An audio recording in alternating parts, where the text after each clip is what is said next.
I'm Grace, 34 years old, and I stood frozen in my grandfather's attorney's office as my family erupted in celebration around me. While my siblings counted their millions in cash, properties, and stocks, I stared at a single plane ticket to Monaco with trembling hands. My brother Nathan's mocking laughter echoed as my mother Dorothy smirked, saying I finally got what I deserved. But when the attorney whispered there was more to my inheritance than anyone knew, I realized grandfather's last move was just beginning. Before we dive into what happened next, I'd love to know where you're watching from today. Are you someone who's dealt with family betrayal? Hit that like button if you believe karma always finds its way, and don't forget to subscribe because this story of revenge and redemption will leave you speechless. Trust me, what looked like the worst inheritance turned into the greatest gift, and you won't want to miss how a simple plane ticket exposed a decade of lies. The irony wasn't lost on me as I watched my family celebrate their newfound wealth. Just 15 years ago, I was grandfather William's shadow, the granddaughter who spent every summer learning the intricacies of his import-export empire. He called me his little business shark, teaching me to read contracts before bedtime stories and showing me how to spot a bad deal from a mile away. Those summers in his study, with the smell of leather-bound books and expensive cigars, shaped who I was meant to become. But that was before Dorothy entered our lives, before she married my widowed father and systematically destroyed everything I'd built with grandfather. The setup was masterful, I'll give her that. 10 years ago, when I was 24 and working as grandfather's executive assistant, Dorothy planted evidence that I'd been embezzling from his companies. The forged documents were sophisticated, showing systematic transfers to offshore accounts that supposedly belonged to me. She'd spent months preparing, learning my habits, copying my signature, even getting access to my computer passwords through my trusting father. The morning everything exploded, I walked into grandfather's office expecting to discuss the quarterly reports. Instead, I found him surrounded by my stepmother, my brothers Nathan and Christopher, and a team of lawyers. Nathan, who I'd helped with homework throughout high school, stood there with fake concern painting his features as he presented bank statements he claimed to have discovered. Christopher, the brother I'd covered for when he crashed grandfather's vintage Mercedes, testified that he'd seen me accessing the accounts late at night.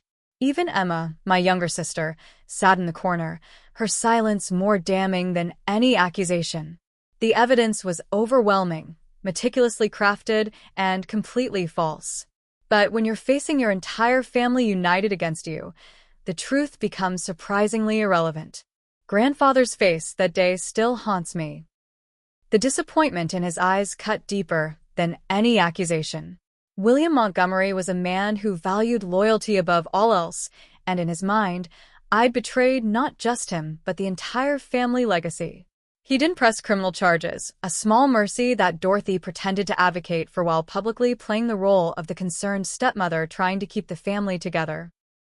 Instead, I was exiled, cut off from the family fortune, my reputation in the business world destroyed with a few strategic phone calls from Dorothy to her society connections. I moved across the country to Seattle, as far from the Montgomery estate in Connecticut as I could get. Starting over meant working 3 jobs just to keep a studio apartment. Days blended into nights as I waitressed at an upscale restaurant, did freelance bookkeeping for small businesses, and stocked shelves at a 24-hour grocery store. Meanwhile, social media became my window into my family's luxurious life. Nathan's MBA from Wharton, funded by grandfather. Christopher's chain of boutique hotels, seed money courtesy of the Montgomery Trust. Emma's charity galas, where Dorothy played the devoted philanthropist. And through it all, grandfather's health slowly declined, his empire managed by the very people who'd orchestrated my downfall. When the call came about grandfather's death, I almost didn't go to the funeral. It was Emma who reached out, her voice barely a whisper on the phone, begging me to come say goodbye. I maxed out my credit card for the plane ticket, wore my only black dress that wasn't a waitress uniform, and prepared to face the family that had destroyed me. At the funeral, I was relegated to the back row, watching as Dorothy delivered a tearful eulogy about family values and grandfather's legacy. Nathan and Christopher flanked her like bodyguards, ensuring I couldn't approach the casket until everyone else had left. The will reading was supposed to be family only, but Mr. Harrison, grandfather's attorney and one of the few people who'd shown me kindness during the scandal, quietly insisted I had to be present. The mahogany conference room in Harrison's law firm was exactly as I remembered, with grandfather's portrait staring down at us all. Dorothy sat at the head of the table like she'd already inherited everything, her perfectly manicured nails tapping impatiently as Harrison began reading. Nathan received $40 million in cash and securities, plus the Manhattan penthouse. Christopher got $35 million and the hotel properties. Emma inherited $25 million and grandmother's jewelry collection.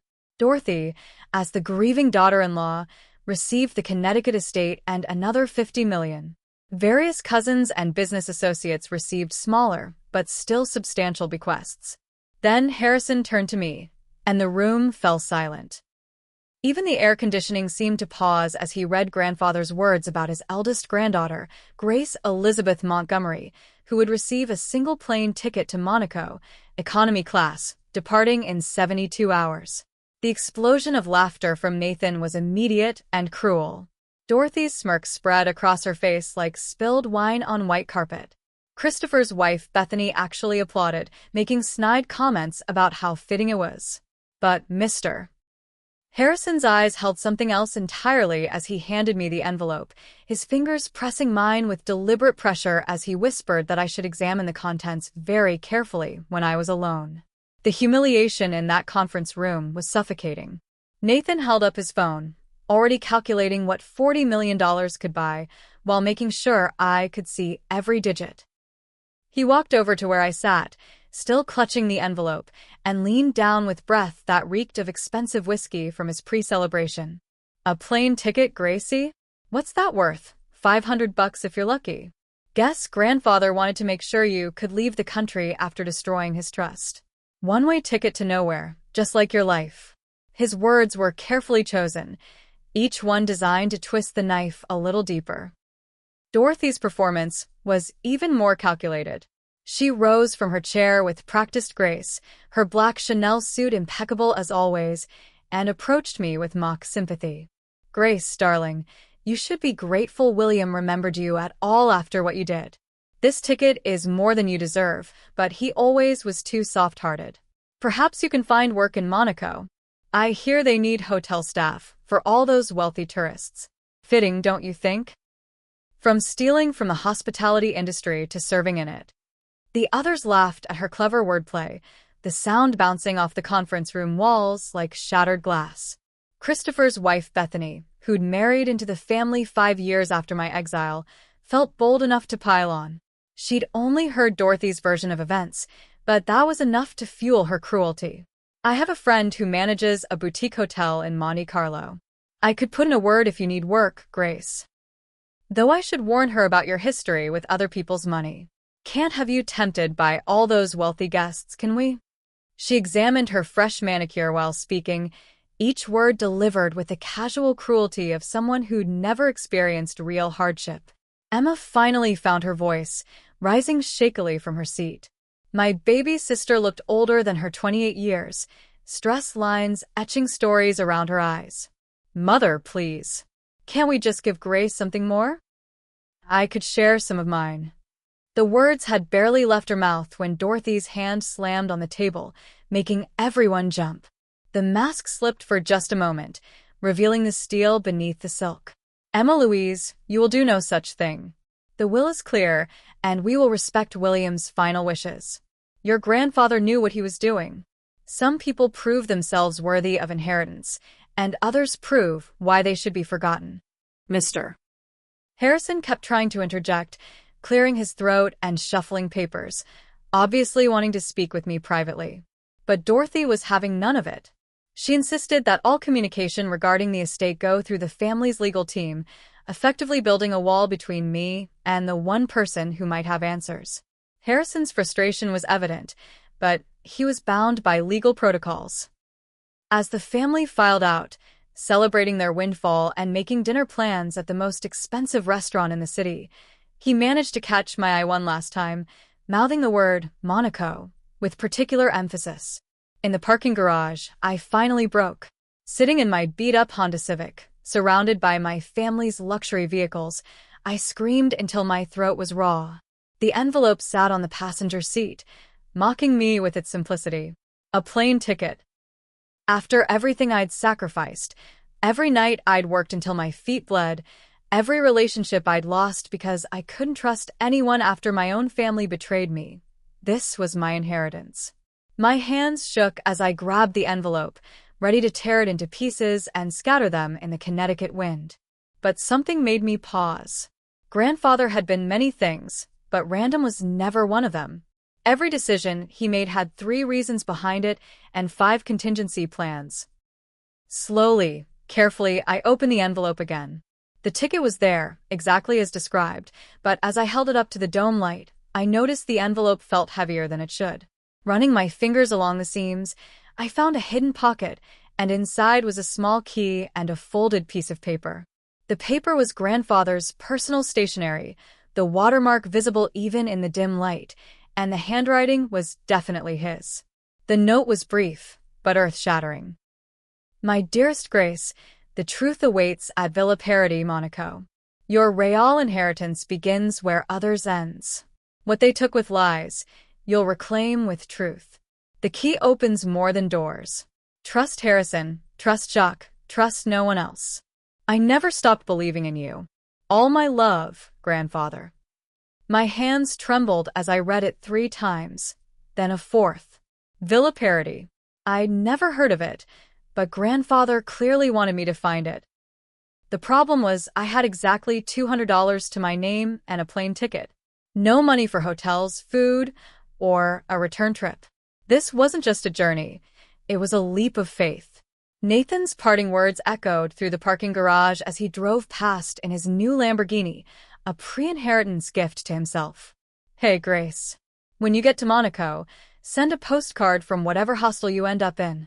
Though honestly, this might be grandfather's idea of a final joke. Give the disgraced granddaughter false hope. Poetic justice, really. His laughter followed him out into the night, leaving me alone with a decision that would change everything. I could stay in my safe, small life, or I could risk everything on a mysterious villa and a grandfather who might have been playing a longer game than anyone imagined.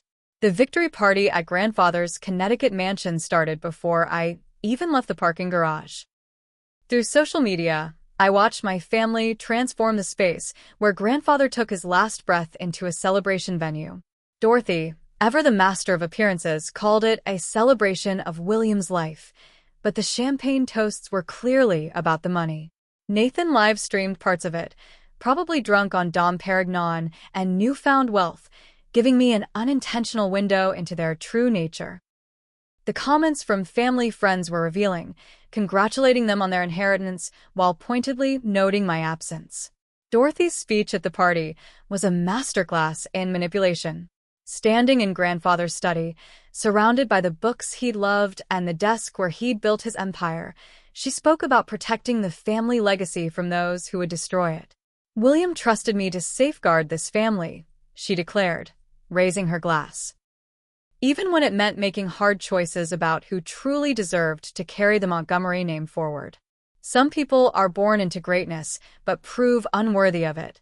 Tonight, we celebrate those who remained loyal, who understood that family means everything. The applause was thunderous, each clap another nail in the coffin of my reputation. But alcohol loosens tongues, and as the night wore on, the conversations became more revealing. Huddled in the corner of grandfather's library, Nathan and Christopher spoke in hushed tones that carried over Nathan's still active live stream. They didn't realize the phone was still recording when Nathan bragged about the old documents Dorothy had helped him create. The best part was using Grace's own computer. Mom got the passwords from Dad before he died. Grace never knew we had access to everything. Made it easy to backdate those transfers. Christopher laughed, adding how he'd practiced Grace's signature for weeks until it was perfect. The revelation hit me like ice water. My father had died just 2 months before the accusation surfaced. In his final days, delirious with pain medication, he'd apparently given Dorothy access to everything, thinking she was helping manage family affairs. She'd used a dying man's trust to destroy his daughter. I screenshot everything, my hands shaking with rage and vindication. But the live stream revealed even more. Emma's husband, a mild-mannered accountant named James, was arguing with her in the garden, their voices carrying through Nathan's open window. "You could have stopped this years ago," James was saying. "You knew Grace was innocent. We both know what your mother threatened to do if you spoke up. But your grandfather is dead now. She can't hurt my career anymore." Emma's response was barely audible, but I caught enough. Dorothy had threatened to destroy James's accounting firm with allegations of fraud if Emma ever revealed the truth. My baby sister had been living under blackmail for a decade, forced to watch my exile while protecting the man she loved. The pieces were falling into place, revealing a web of manipulation that would have made Machiavelli proud. The most damning revelation came from Dorothy herself, drunk on victory and vintage wine. Speaking to her sister on the terrace, she outlined how the family had been skimming from grandfather's companies for years. William was getting too old to notice the discrepancies. Nathan and Christopher were smart about it, small amounts from multiple subsidiaries. Nothing traceable if you weren't looking for it. The real coup was framing Grace before she could audit the books. That girl always was too smart for her own good. Another year, and she would have uncovered everything. I sat in my car, mind racing. Grandfather's notes suddenly made more sense. He'd known. Somehow, he'd discovered their betrayal, but instead of confronting them, he'd played a longer game. The economy plane ticket wasn't a punishment, it was a test.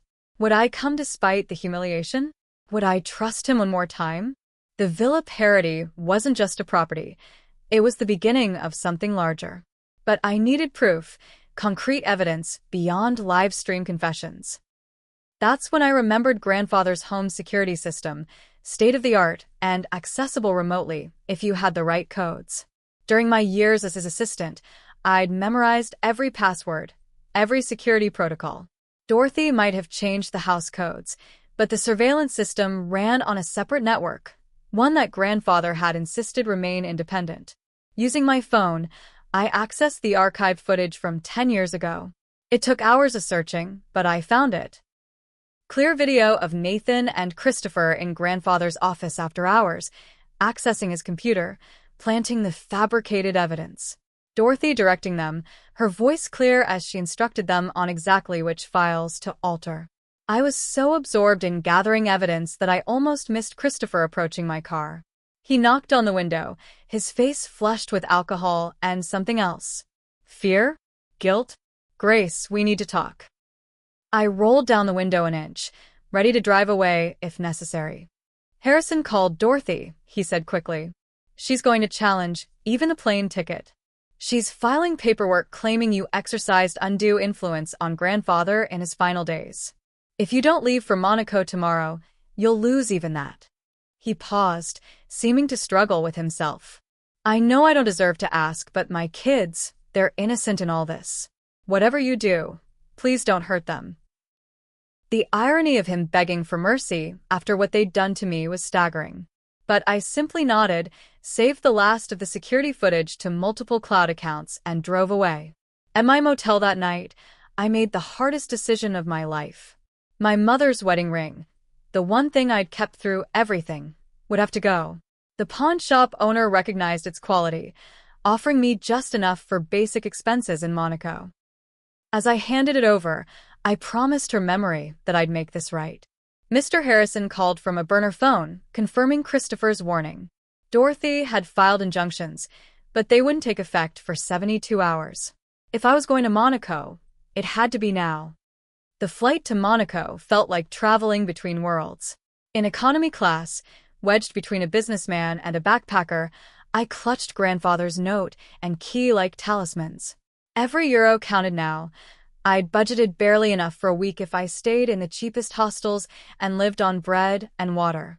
The other passengers were mostly tourists, excited about gambling in Monte Carlo or yacht watching in Port Hercules. I envied their carefree anticipation. They were going to Monaco for pleasure. I was going on faith in a dead man's plan. Landing at nice Côte d'Azur airport, I took the cheapest bus option to Monaco, watching the Mediterranean coastline blur past. The principality appeared like a jewel box, all gleaming buildings and impossible wealth perched between mountain and sea. Finding Villa Paradis proved challenging. Tourist information had no record of it, and Google Maps came up empty. Finally, an elderly local at a cafe recognized the name. The ghost villa, he said in accented English. Up in the old district, where the original families built.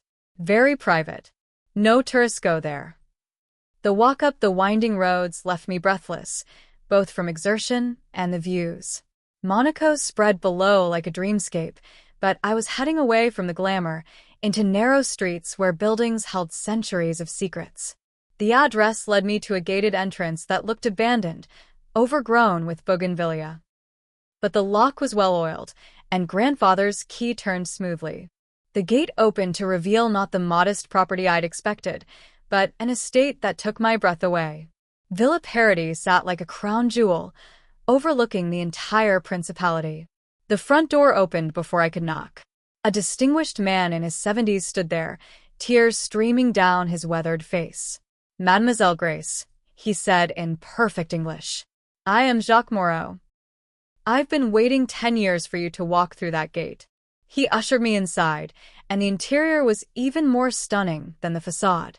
Every surface spoke of subtle wealth, from the marble floors to the crystal chandeliers. This wasn't just a villa, it was a palace hiding in plain sight. Jacques led me to a study that could have been grandfather's twin, down to the smell of leather and old books. There, spread across an enormous desk, were documents that made my knees weak.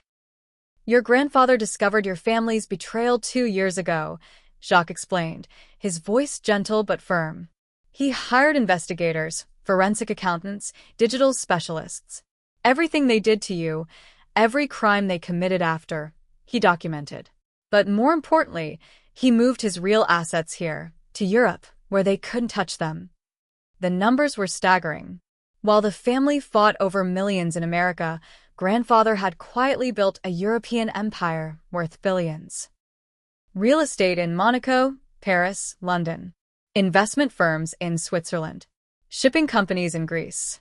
Art collections in private vaults. All of it hidden behind shell companies and trusts, waiting for the right heir. "The American inheritance was bait," Jacques continued. "He wanted to see who would reveal their true nature when they thought they'd won. The plane ticket was your test. Would you come even when humiliated, even when it seemed worthless? You passed, my dear. You passed." He handed me a sealed envelope dated a year before grandfather's death. Inside, his familiar handwriting explained everything. He'd known about the embezzlement, the forged documents, even Emma's blackmail. But he'd also known that confronting them directly would lead to a family war that would destroy his legacy. Instead, he'd played the long game, letting them think they'd won while building something they could never touch. The European empire was structured brilliantly, all legal, all protected by international law, all waiting for Grace Elizabeth Montgomery to claim her birthright. "But there's more," Jacques said, leading me to a hidden room behind the study. Inside were boxes of evidence, not just about the embezzlement, but about crimes that would send Nathan and Christopher to prison. Dorothy's tax evasion, Nathan's insider trading, Christopher's money laundering through his hotels. Grandfather had given me not just wealth but weapons. "He wanted you to have choices," Jacques explained. "You can expose them and reclaim everything, including the American assets, once they're convicted. Or you can walk away, live here quietly, and let them think they've won. The power is yours now." The final revelation was the most personal. In a private safe, grandfather had kept every birthday card I'd sent him during my exile, every Christmas letter, even the funeral notice for my mother that I'd mailed him, hoping he'd understand my pain. On each one, he'd written notes. "I know you're innocent. I'm so proud of you. Soon, my dear one, soon." He'd been playing a role for 2 years, pretending to believe their lies while planning this elaborate redemption. But why the secrecy? Why not just tell me? Jacques answered before I could ask. He was afraid they'd hurt you if they knew. Dorothy had connections, dangerous ones. He needed them to believe they'd won completely. The plane ticket was public, humiliating enough that they'd never suspect it led to this. Plus, he wanted to see if you'd trust him one more time, even after everyone else had failed you. He used to say, "Grace has the one thing money can't buy: integrity. That's why she'll inherit everything that matters." Sitting in that villa, surrounded by evidence of grandfather's faith in me, I finally allowed myself to cry. Not tears of pain or rage, but of relief and vindication. For 10 years, I'd wondered if maybe I'd done something to deserve my fate, if somehow their lies held a kernel of truth. But here was proof that the man who'd mattered most had never doubted me. Now came the hard choice: justice or peace, revenge or redemption. The answer, I realized, was both. The call from Dorothy came at dawn, Monaco time. She discovered that grandfather had liquidated most of his American holdings 6 months before his death, leaving her and the others with assets worth far less than they'd believed. Her voice, usually so controlled, cracked with panic. "What did you do, Grace? What did you and Harrison plan? Those accounts were supposed to have hundreds of millions, but they're nearly empty. This is your revenge, isn't it? You manipulated William when he was vulnerable." I let her rant, phone on speaker, while I sipped coffee on the villa's terrace, the Mediterranean sparkling below. When she finally paused for breath, I spoke calmly. "I've been in Monaco for exactly 12 hours, Dorothy. Whatever grandfather did with his money, he did it without me. Maybe you should ask Nathan and Christopher about those unauthorized transfers over the years. I'm sure the forensic accountants will find them interesting." The silence on her end was deafening. She knew I knew, but she didn't know how much. "You're bluffing," she finally managed. "You have nothing." I smiled, though she couldn't see it. "Check your email, Dorothy. I've sent you a small sample. Security footage from 10 years ago has such clarity these days, doesn't it?" The family's panic accelerated quickly. Nathan, discovering his millions were mostly in overvalued stocks and properties with massive liens, tried to liquidate everything at once. The market crash he created in his own portfolio was spectacular. His 40 million became 15 almost overnight, and with his debts from years of living beyond even his stolen means, he was suddenly facing bankruptcy. His wife, pregnant with their 3rd child, was caught trying to transfer assets to offshore accounts. The FBI, already alerted by an anonymous tip with extensive documentation, was very interested in those transactions. Christopher's situation unraveled differently. His hotel empire, built on laundered money and fraudulent loans, collapsed when health inspectors simultaneously descended on all his properties.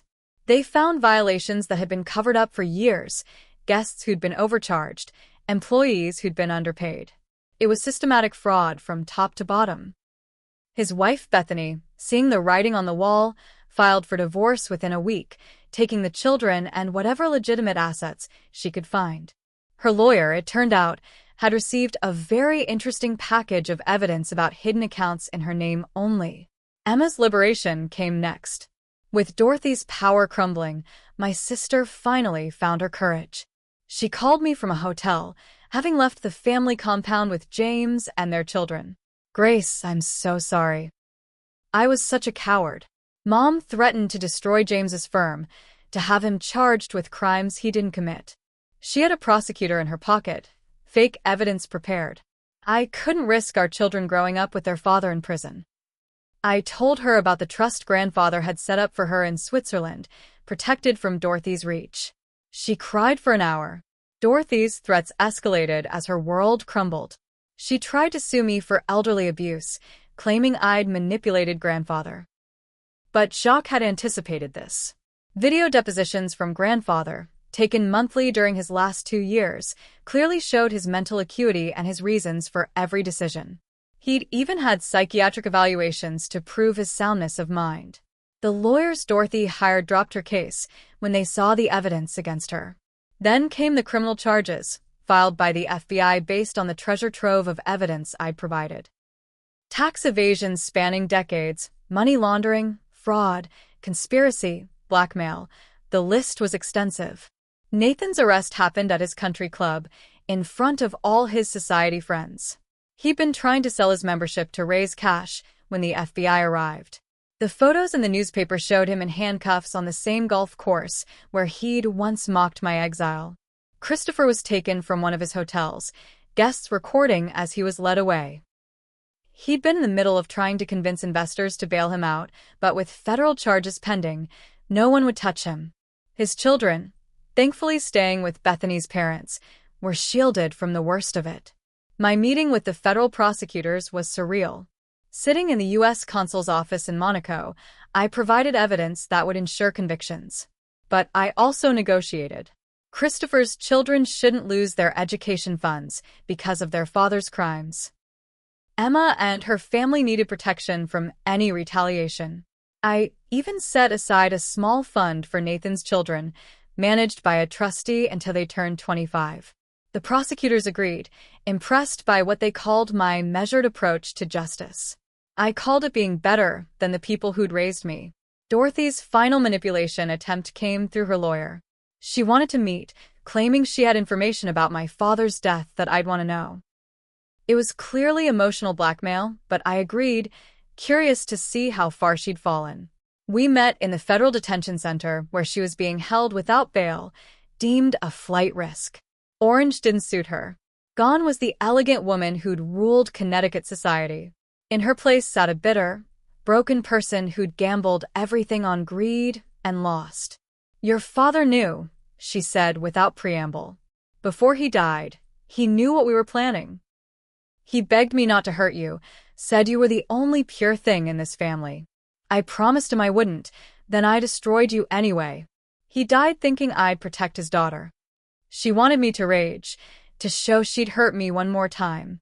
Instead, I stood quietly and said, 'I know.' He left me a letter too, hidden in grandfather's papers. He told me that whatever happened, he loved me and believed in me. That's the difference between us, Dorothy. You thought you were taking everything from me, but you left me with the only things that mattered, truth and love." Walking out of that prison, I felt the last chains of the past break. The woman who'd orchestrated my downfall was facing 20 years minimum. Nathan had pled guilty to avoid a longer sentence, getting 12 years. Christopher was still fighting the charges, but his own lawyer had advised him to take a deal. The family empire they'd killed to inherit was gone, seized by the government or sold to pay restitution. But I wasn't celebrating. Victory over broken people isn't sweet. It's necessary but hollow. The real triumph was in what came next. 1 year into my new life, I stood in grandfather's Monaco office, now mine, reading the latest reports from the Montgomery Foundation. We'd helped 17 people wrongly accused of financial crimes clear their names, providing legal support and investigative resources. Each case reminded me that I wasn't unique. Families destroyed their own more often than anyone wanted to admit. The foundation was my way of ensuring grandfather's legacy meant more than money. It meant justice for those without the resources to fight back. Emma had flourished away from Dorothy's shadow. She and James ran the foundation's European operations, focusing on helping blackmail victims escape their tormentors.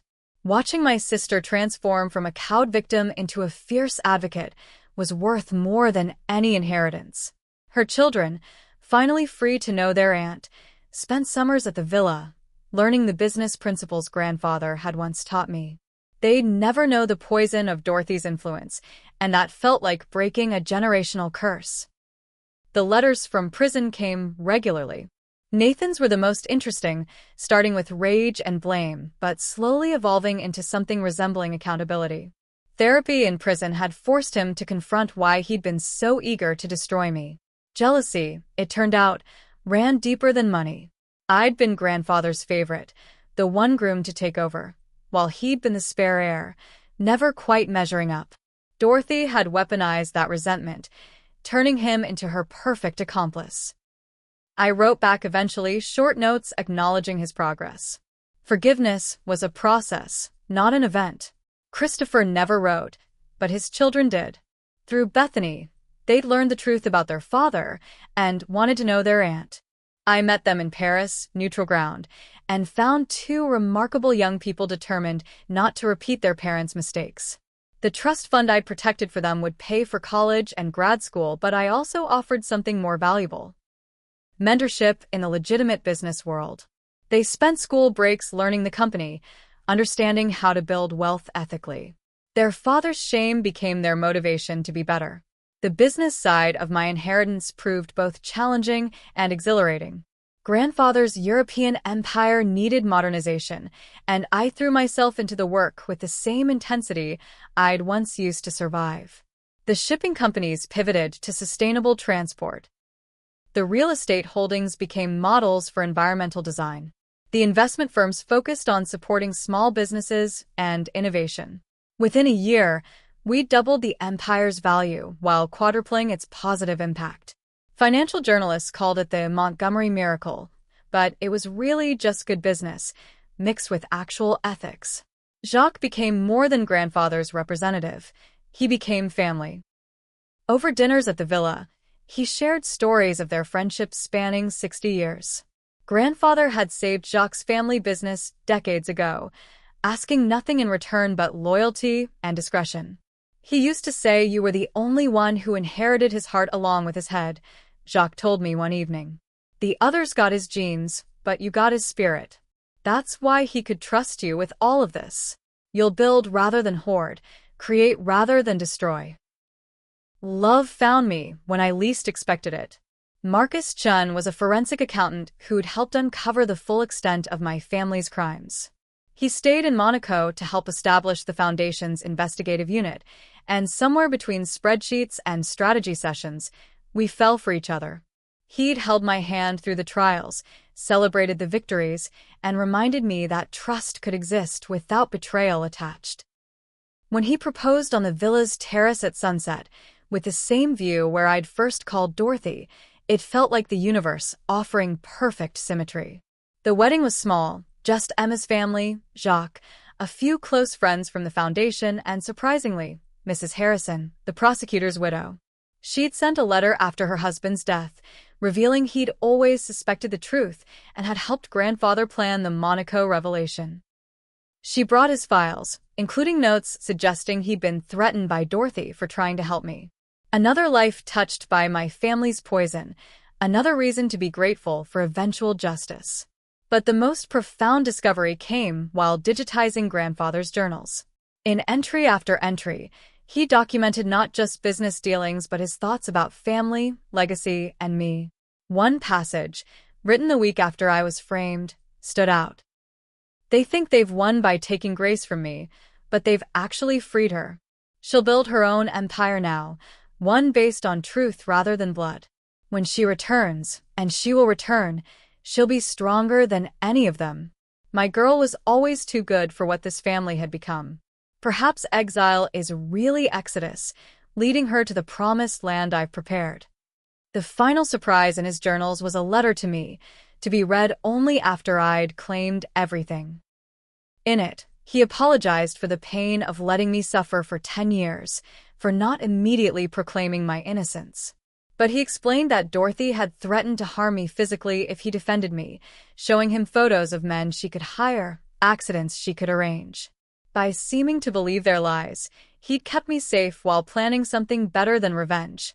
Complete redemption. The last line read, "You probably wonder why I trusted you to come to Monaco on faith alone. Because, my dearest Grace, you're the only one who ever loved me without calculating my worth first." Standing at grandfather's grave in Monaco's ancient cemetery, I placed fresh roses beside the headstone he designed himself. The inscription read simply, "Truth always wins, love always endures." It had been 2 years since that humiliating day in the lawyer's office, 2 years since a plane ticket changed everything. The woman who'd stood frozen while her family celebrated millions had become someone grandfather would recognize, strong, successful, but still capable of mercy. The real treasure hadn't been the billions hidden in Europe or the evidence that destroyed those who'd wronged me. It was in his personal effects, carefully preserved by Jacques. 60 years of journals revealing a man who'd built an empire not for its own sake, but to see what his family would do with it. He'd watched his children and grandchildren, hoping someone would show they valued more than money. In the end, only one granddaughter had passed his test, not by being perfect, but by surviving betrayal without becoming bitter. The family I'd lost had been replaced by something better. Emma and I grew closer than we'd ever been as children, bonded by shared survival and mutual determination to break the cycle. Her children called me Aunt Grace with genuine affection, not the calculated sweetness Dorothy had taught her own children. They learned business at my knee as I'd once learned at grandfather's, but with additional lessons about integrity and the cost of its absence. When they asked about their other grandmother, we told them the truth. People sometimes lose their way, choosing greed over love, but that didn't mean they had to follow that path. Dorothy's letters from prison had evolved from threats to bargaining to something resembling remorse. I'd finally written back, not with forgiveness she hadn't earned, but with honesty. I told her about the small trust I'd set up for her upon release, enough to live simply, but not enough to wield power. It was more than she'd left me with, and we both knew it. She'd written back just once. I spent so long teaching you to be ruthless that I never realized you'd learned something more powerful, how to be just. The Foundation's work had expanded beyond financial crimes to supporting all kinds of family betrayal victims. We'd opened offices in New York, London, and Hong Kong, staffed by people who understood that sometimes your greatest enemy shared your DNA. The Yale Law School had even created a course on family financial crimes, using my case as a textbook example of both perpetration and eventual justice. Nathan, due for parole in 5 years, had written asking if he could work for the Foundation upon release. I hadn't answered yet, but I was considering it. Redemption should be possible for those who genuinely sought it. My marriage to Marcus had shown me that trust could exist without constant fear of betrayal. He'd seen me at my worst, during the trials when I'd had to relive every humiliation, and at my best, when we'd celebrated the Foundation's 100th successful case. He understood that grandfather's money was both blessing and burden, that with it came responsibility to be better than those who'd tried to steal it. Our children would grow up knowing their heritage, but not being defined by it, understanding that wealth meant nothing without wisdom. The plane ticket sat framed in my office, a reminder that sometimes the smallest gifts carry the greatest weight. Visitors often asked about it, and I'd tell them the story, watching their faces change from pity to amazement. It had become something of a legend in Monaco's business community, the heiress who'd inherited a ticket and flew it into an empire. But I knew the truth was both simpler and more complex. Grandfather hadn't given me a ticket to Monaco. He'd given me a chance to prove that his faith in me had always been justified. As I walked back through Monaco's winding streets toward the villa, my phone buzzed with messages. The Singapore office had successfully exposed a family conspiracy against an elderly patriarch. The London team had helped a young woman escape her family's financial abuse. Emma sent a photo of her daughter's first business presentation, beaming with pride that had nothing to do with money. Each message was a reminder that grandfather's true legacy lived not in bank accounts, but in lives changed, families healed, and justice served. That night, I stood on the villa's terrace where I'd first understood the magnitude of grandfather's gift. The lights of Monaco glittered below, but I wasn't looking at them. Instead, I gazed at the stars, remembering nights in grandfather's study when he taught me that some things were worth more than money. Honor, love, and the courage to stand alone when everyone else chose the easy wrong over the difficult right. The plane ticket had brought me to Monaco, but grandfather's faith had carried me home to myself. The inheritance I'd received wasn't punishment or reward. It was preparation. Every humiliation, every night of exhaustion, every moment of despair had forged me into someone strong enough to handle billions without losing my soul. Grandfather had known that his other heirs would grab for money while missing the real treasure, the chance to build something that mattered. In the end, a plane ticket had been worth more than all their millions combined because it had led me not just to wealth, but to wisdom. How many of you have dealt with family betrayal over money? Have you ever been the black sheep who ended up surprising everyone? I'd love to hear your stories in the comments below. If this story resonated with you, please hit that like button and subscribe for more tales of justice and redemption. Share this with anyone who needs reminding that sometimes the worst betrayals lead to the greatest triumphs. Remember, your worth isn't measured in what others think you deserve, but in what you do with whatever chances you're given. Thank you for joining me on this journey from humiliation to vindication. Until next time, trust in truth, believe in justice, and never give up on yourself.